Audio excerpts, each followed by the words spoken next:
muri Kigali hari ibintu nigiramo nkunze kujyamo cyane, ukabona umuntu ukora mu rugo mu gipangu cya kanaka afite ipantaro imwe n'inkweto imwe n'ishati imwe, akagenda akayitera ipasi, akaja mu cyaro muri bene wabo harimo abahungu bafite amapantaro 5 n'amashati 8 n'inkweto 5, we yambaye ipantaro imwe n'ishati imwe n'inkweto, yatambuka abanyacaro bose bagahunga, batumva umunyamugi yaje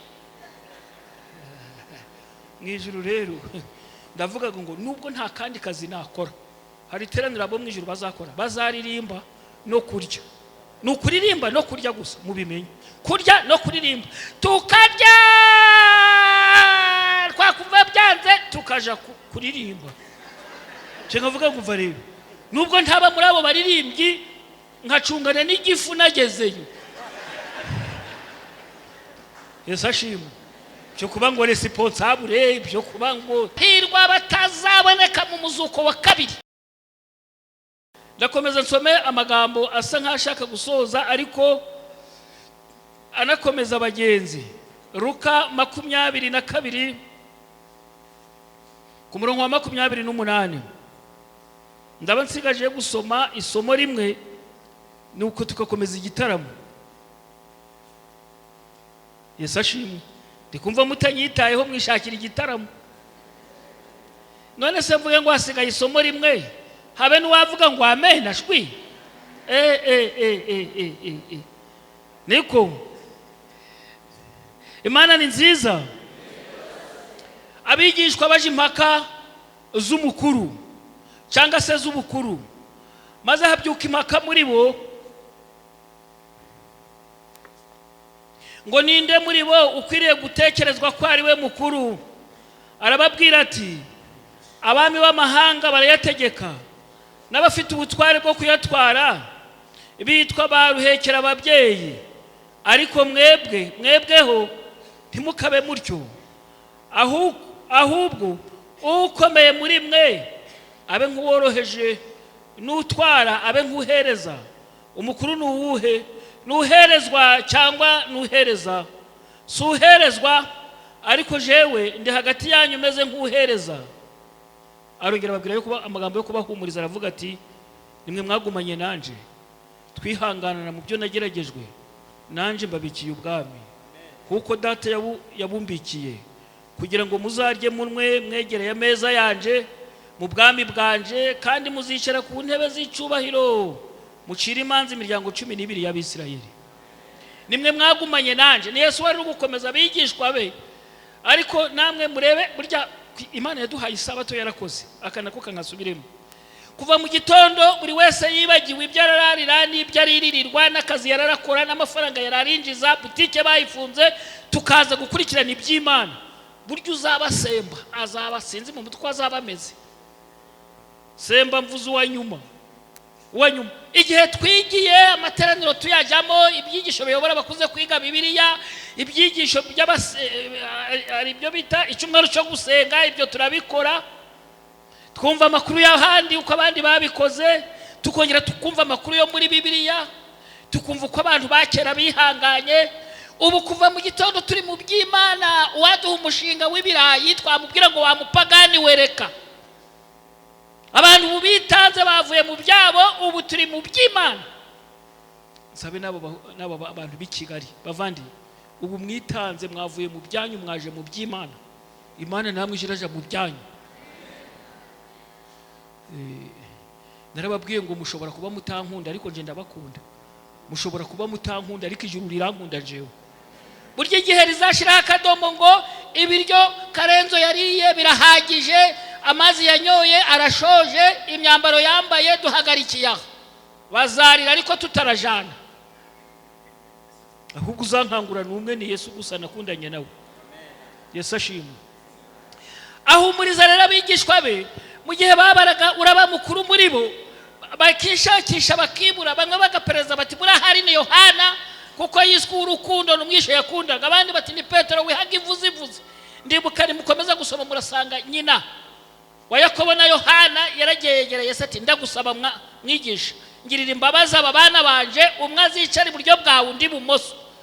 burya iyo dukurikiranye dusanga uyu mubyeyi wakundaga abana be ntago zerazi ibyo yarabasabiye ngo umwe azarimbuke undi azabona ubugingo buhoraho.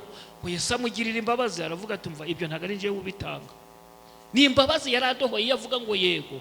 Ubusobanuro bukavuga ngo mu bamukurikiye bose uretse uzarangara nta n'umwe uzazimira.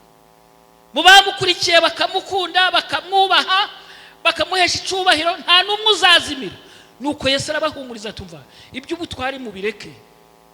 Byari ikintu mbaraga muri Kigali hari ibintu nigiramo nkunze kujyamo cyane, ukabona umuntu ukora mu rugo mu gipangu cya kanaka afite ipantaro imwe n'inkweto imwe n'ishati imwe akagenda akayitera ipasi, akaja mu cyaro muri bene wabo harimo abahungu bafite amapantaro 5 n'amashati 8 n'inkweto 5, we yambaye ipantaro imwe n'ishati imwe n'inkweto, yatambuka abanyacaro bose bagahunga batumva umunyamugi yaje. Mwijuru rero ndavuga ngo nubwo nta kandi kazi nakora, hari teranira bo mwijuru bazakora, bazaririmba no kurya. Nukuririmba no kurya gusa mubimenye, kurya no kuririmba, tukarya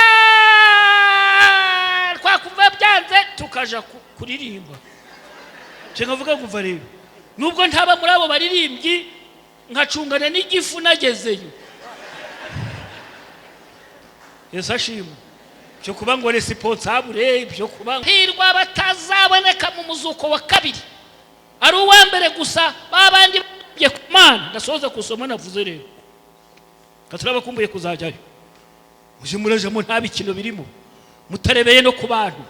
Abantu bashobora kuba batabemera ariko ijuru ribemera, abantu bashobora kuba batabumva ariko ijuru ryabumvise. Bataragucukurira uracafite amahirwe. Zaburi ya 91 ndashoje. Zaburi ya 91 kura ku murongo nkunda cyane wa 10. Ndakumva mutari kurambura we. Zaburi 91 ku murongo 14, kuko yankunze akaramata nicyo nzamukiriza. Nzamushira hejuru kuko yamenye izina ryanje, azanyambaza nanje mwitabe, nzabana nawe mu makuba no mu byago, nzamukiza mu icubahiro, nzamuhaza uburame kandi nzamwereka agakiza kanje. Aba nabanambye ku Mana, mbifurije kuzanamba ku Mana, mbifurije kuzumva ijwi ry'Imana, mbifurije kandi kuja muratindana n'umukiza wacu.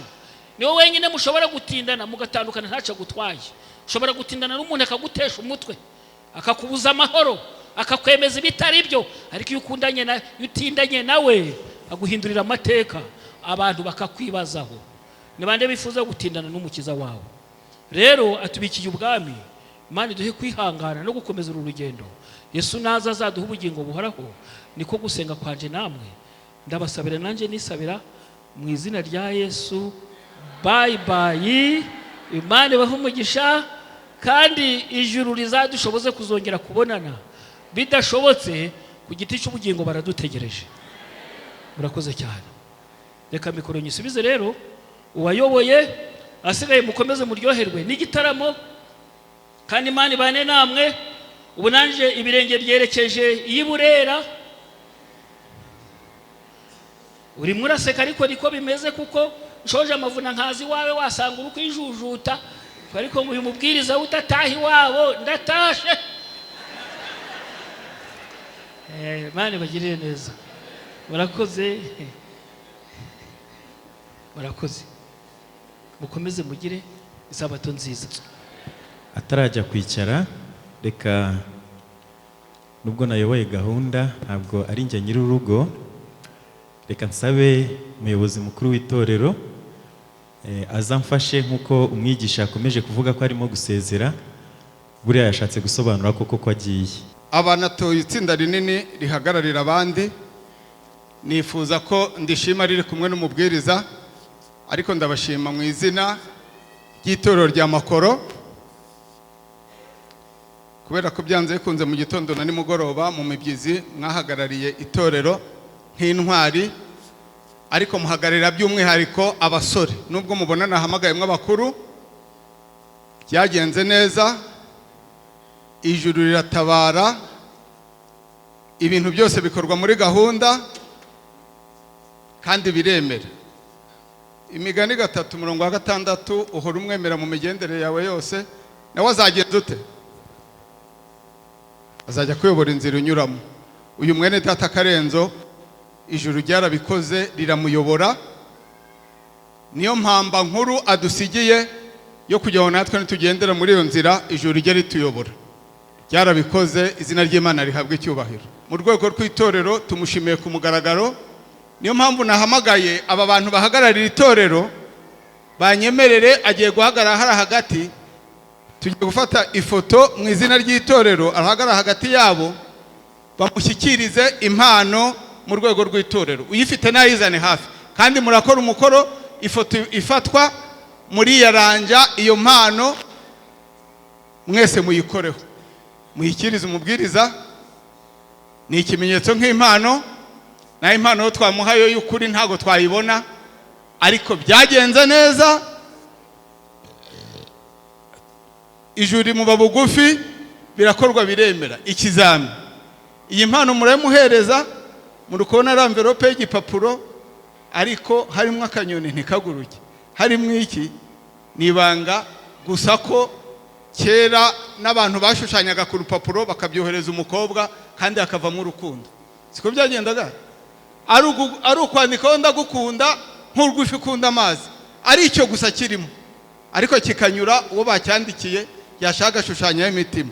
Umutima w'itorero twawushushanyijemo, kandi ndabizi ko mu izina ry'itorero, mu izina ry'abasore bagize amatorero abiri, mu izina ry'ubuyobozi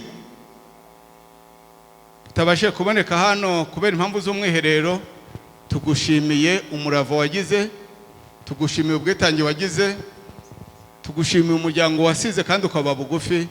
Imana yo mu ijuru iza guha umugisha. Mwese mugiye kuyikoraho, ufata ifoto ayifote, izasigara nk'urwibutso rw'itorero. Mwese muyikoreho, mwese mwayikozeho,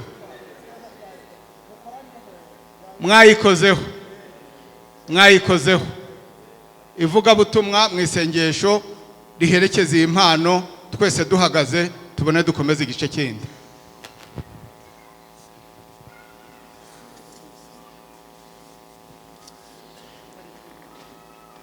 Turagushimye Uwiteka Imana nziza, tugushimiye ko wabanye n'itsinda rigari ry'abasore muri iyi gahunda y'ibyumweru 2 ndetse n'itorero muri rusange. Uhabwa icyubahiro. Tunejejwe n'imirimo y'amaboko yawe, twarakubonye n'ukuri kandi wagize neza. Tugushimiye umusaruro waduhaye, ubu dukomereze. Tugushimiye umuntu wese wagize uruhare muri ibi, cyane cyane umubwiriza wacu warinze kabageze ku isoza ry'amavuna. Uhabwa icyubahiro. Neza yawe ikomeze kutwomaho mu izina rya Yesu. Tubemerera ko mushaka ko avugisha umunota umwe, urabishaka?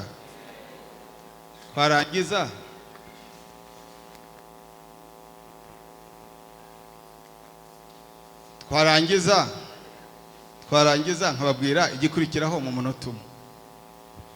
Arakoze. Genda bashimiye. Imana yo mu ijuru izakomeze kubana natwe, kandi umutima mwiza mumfitiye Imana izawubagirire mu izina rya Yesu. Agihari umusore umwe uhagararira abasore, ariko by'umwihariko twashyizemo ibice 2, ivuna nyirizina mu rwego rw'abasore. Tubashimira, hari ubuyobozi buzaza kubisoza ku isabato mu mwanya wagenywe, babihuza n'ababatijwe nk'uko twabibabwiye, bakira impano zabo. Umusore uhagarariye abasore. Ndashimira itorero rya Makoroni rya Rurembo by'umwihariko bagerageze kudufasha.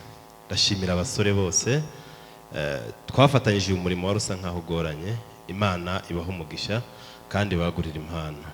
Ndashimira umwigisha wacu wemeye atitaye ko turi batoya, yemera guca bugufi amera nkatwe, dusangira bike twari dufite.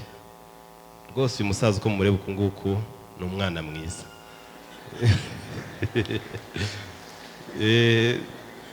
Niyo ari igice cy'umuneke arakirya rwose nta kibazo, twaramwishimiye cyane.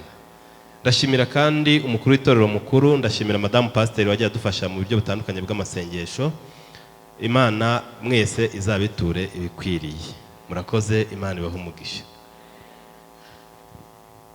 dusubiza gahunda ryatsinda nahamagaye duhurira hano inyuma umubwiriza tumuherekeza ubwo naba babwira bayi